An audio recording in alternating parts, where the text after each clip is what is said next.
オッケー。大丈夫。大丈夫ですよね。大丈夫大丈夫。ごめんなさい。大丈夫。Okay. 本当に？本当に？ Maris Racal, nag-aaral na ng Nihongo.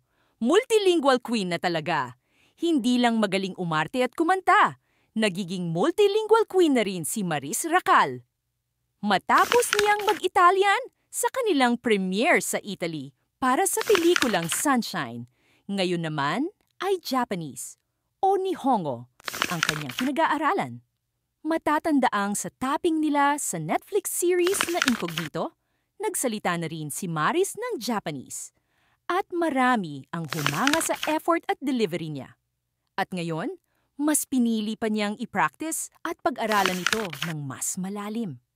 Makikita sa clips kung paano siya nagsasanay ng pronunciation at phrases. At kahit nahihirapan, game na game pa rin si Maris. Sabi nga ng netizens, ang galing! Hindi lang basta acting, pati lingguwahe, pinaghahandaan niya. Nakakabilib talaga dahil sa panahon ngayon, ang effort para makipag-connect sa ibang kultura ay isang malaking bagay. Lalo na sa mga artistang lumalawak ang exposure sa international projects. Tara, panoorin natin kung paano bumigkas ng Nihongo si Maris Racal. Quick Nihongo lessons. やめて。わかる。オッケー。もう行かせてください。オッケー。大丈夫。大丈夫ですよね。大丈夫大丈夫。ごめんなさい。大丈夫。Okay. 本当に？